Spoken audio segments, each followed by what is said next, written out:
नमस्कार। तो आज हम बात करेंगे हिंदू धर्म के सबसे पवित्र और प्राचीन ग्रंथों के बारे में, वेदा और पुराण। ये सिर्फ धर्म ग्रंथ नहीं है, ये ज्ञान, विज्ञान, जीवन और ब्रह्मांड को समझने का मार्ग है। इस वीडियो में हम जानेंगे चारों वेदों के नाम और उनके अर्थ, 18 महापुराण के नाम और चारों वेदों का सरल विवरण।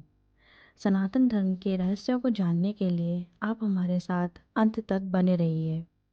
तो आइए जानते हैं हम अपने भारत के बारे में। भारत का एक नाम वेदो भूमि यानी ज्ञान की भूमि भी है और इसके पीछे एक बहुत ही ठोस कारण है।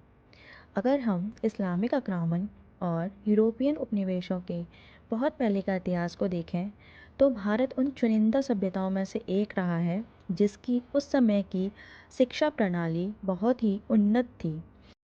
ये बात मैं नहीं बोल रही हूँ। अगर हम 1000 ईस्वी के इतिहास को उठा करके देखेंगे तो वेस्टर्न यूरोप के पारस से लेकर चीन तक के यात्री इस विकसित संस्कृति से ज्ञान प्राप्त करने के लिए भारत आया करते थे। अगर आप मैगस्थनीज की बुक इंडिका और हैंसेंग की बुक हैंसेंग की भारत यात्रा पढ़ेंगे तो पता चलेगा कि उस समय की भारत शिक्षा प्रणाली कितनी उन्नत थी। प्राचीन भारत का ज्ञान दुनिया के सबसे जटिल शिक्षा प्रणाली में से एक है। इस छोटे से वीडियो में हम समझने की कोशिश करते हैं कि प्राचीन भारतीय शिक्षा प्रणाली कैसी दिखती थी। प्राचीन भारतीय शिक्षा और वैल्यू सिस्टम की विरासत, जैसे कि आज हम जानते हैं, मंदिरों पर शिलालेखों, पांडुलिपियों यानी मैनस्क्रिप्ट्स एंड गुरु शिष्य परंपरा से प्रसारित होने के रूप में काफ़ी हद तक संरक्षित की गई है। ये तीनों मेन सोर्स हैं जिनसे हम आज तक वैदिक एजुकेशन सिस्टम को प्रिजर्व करते आ रहे हैं। अब देखते हैं कि वे क्या हैं। भारतीय धरोहर धर्म ग्रंथों के 6 सेक्शन हैं जिनमें संपूर्ण ज्ञान समाहित है। वे हैं श्रुति, स्मृति, पुराणम, इतिहासम, आगमम, सिद्धांतम। और ये शिक्षा के डिफरेंट एरियाज़ में से जैसे maths, physics, biology, philosophy, astronomy, health science और बहुत सारे ब्रांचेस को कवर करते हैं। तो हम सबसे पहले श्रुति से शुरू करते हैं। श्रुति यानी शरीर। श्रुति को वेदों के रूप में जाना जाता है। वे हैं ऋग्वेद, यजुर्वेद, सामवेद, अथर्ववेद। वेद शब्द का अर्थ होता है ज्ञान। ये ज्ञान ईश्वर और ऋषियों के अनुभव से प्राप्त हुआ है। ये चारों वेदास कोई सामान्य बुक की तरह नहीं है। जब तक आपके पास कोई गुरु ना हो जो आपको इसका अर्थ समझा सके, तब तक आप इनका एक शब्द भी नहीं समझ पाएंगे। और ये एक दूसरे से बहुत ही गहराई से जुड़े हुए हैं। ऋग्वेद ऋग्वेदा में प्रकृति और ब्रह्मांड के तत्वों की प्रशंसा करते हुए अनेक मंत्रों और सूक्तों का विवरण किया गया है। यजुर्वेद, यजु का अर्थ है पूजा या यज्ञ। इस वेद में प्रकृति और ब्रह्मांड की उपासना के लिए विभिन्न यज्ञ कर्म और पूजा विधियों का विवरण मिलता है। सामवेद, शाम का अर्थ है गीत या संगीत। ये वेद अन्य वेदों के मंत्र को संगीतमय रूप में प्रस्तुत करता है जिससे उनका उच्चारण और ज्ञान सरल हो जाता है। अथर्ववेद, अथर्व का अर्थ है स्थिर एवं शांत मन। अथर्व दैनिक जीवन को संतुलित, शांत और सुव्यवस्थित बनाने के नियम एवं सिद्धांतों का वर्णन करता है। इन चारों वेदों में 4 मूलभूत खंड होते हैं: अरण्यका, ब्रह्मणा, संहिता, उपनिषद। ये चारों मूलभूत खंड 6 बाहरी खंडों द्वारा समर्थित किए जाते हैं जो कि हैं शिक्षा, व्याकरणा, छंदस, निरुक्ता, ज्योतिष्या, कल्पा। शिक्षा stand for study of phonetics, व्याकरणा स्टडी ऑफ ग्रामर, छंदस स्टडी ऑफ लिंग्विस्टिक रिदम, निरुक्ता स्टडी ऑफ एटिमोलॉजी, ज्योतिष्या स्टडी ऑफ एस्ट्रोनॉमी, कल्पा स्टडी ऑफ रिचुअल्स। इन एक्सटर्नल खंड्स को हम वेदांगास और वेदांत कहते हैं।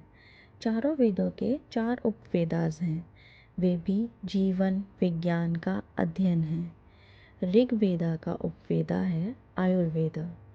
Ayurveda study of medicine and life science.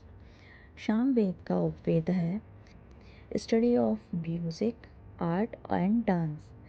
Yajurveda का उपवेद है Dhanurveda, study of archery and warfare. Atharvaveda का उपवेद है Arthashastra, study of business and administration. और संतों द्वारा लिखी गई हैं जिन्होंने श्रुति वेदों में महारत हासिल की और अपने एक्सपीरियंस और रहस्य उद्घाटन को इसमें लाया। ये एक तरह से एक थीसिस की तरह है जो ऋषियों ने थियोलॉजी, फिलॉसफी, साइंस की विभिन्न शाखाओं पर लिखी हैं। ये पूरी तरह से श्रुति को समर्पित हैं। यह उसका श्रेय देता है जो अंतिम अधिकार है। यह अलग अलग ऋषियों द्वारा लिखी गई हैं। ऐसी 18 समृद्धीज हैं। पुराणम।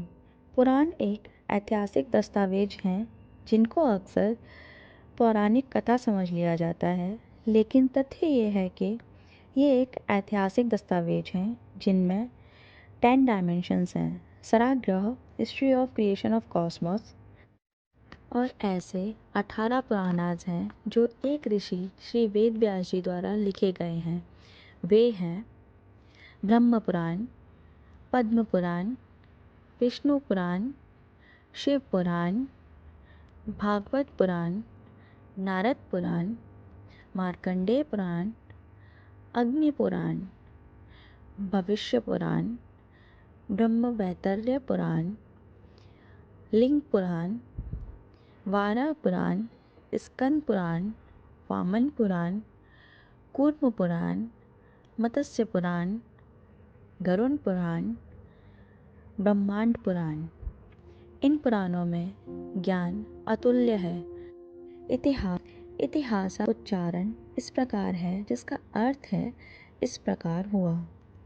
सभी धर्म ग्रंथों में से इतिहास ही वह है जिसने भारत के लोकाचार को आकार दिया, जैसा कि आज हम जानते हैं। और ये केवल 2 धर्म ग्रंथ हैं, श्री रामायण, महाभारत। ये 2 धर्म ग्रंथ उच्चतम श्रेणी के हैं जिन्होंने हजारों वर्षों से भारत में मानवीय मूल्यों को परिभाषित किया है। और भगवत गीता, जो सभी पवित्र धर्म ग्रंथों का सार है, वह महाभारत के महान महाकाव्य का एक अभिन्न अंग है। आगम।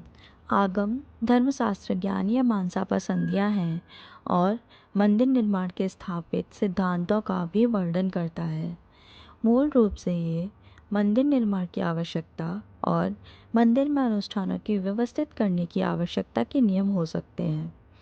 भारतीय मंदिरों की सभी शानदार भव्यता और भारतीय मंदिरों पर हमारे पास मौजूद उत्कृष्ट नक्काशी उस सभी सुंदरता का स्रोत आगमों से लिया है।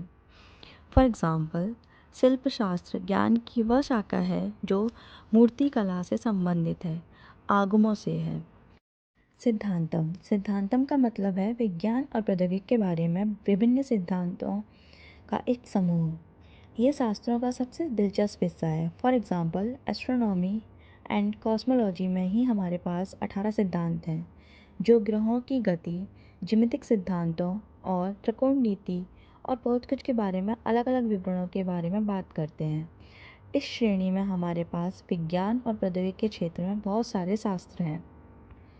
कुछ के नाम लें तो Sushruta Samhita by Sushruta, principle of surgeries and medicines. Sushruta उस समय में 1000 BCE में प्लास्टिक सर्जरीज करते थे। इस बारे में हम दूसरी वीडियो में बात करेंगे। दूसरा है आर्यभट्टम बाय आर्यभट्ट। इसमें हम प्रिंसिपल ऑफ एस्ट्रोफिजिक्स पढ़ते हैं। अर्थशास्त्र बाय हाणक्य। इसमें हम कॉमर्स एंड बिजनेस एडमिनिस्ट्रेशन पढ़ते हैं। ये सूची बहुत लंबी है और यह वेदों और प्राचीन भारतीय शिक्षा प्रणाली के अन्य शास्त्रों के बारे में एक बहुत ही संक्षिप्त इतिहास है। भारत के ज्ञान का ये तो बस एक छोटा सा विवरण था जो मैं अब तक पहुंचा पाई। अब जरा सोचिए, भारत के सभी धर्म ग्रंथों में कितना अपार ज्ञान समाया हुआ है। आज की आधुनिक तकनीकें हमें उन प्राचीन ग्रंथों में भी देखने को मिलती हैं। अगर आज हम सब उस ज्ञान को सही अर्थों में समझ पाते तो भारत विश्व में सबसे आगे होता। सनातन धर्म से जुड़ने के लिए हमारे चैनल को लाइक, शेयर और सब्सक्राइब जरूर करें। आपके कमेंट्स ही हमारे लिए सबसे बड़ी प्रेरणा है। हर हर महादेव।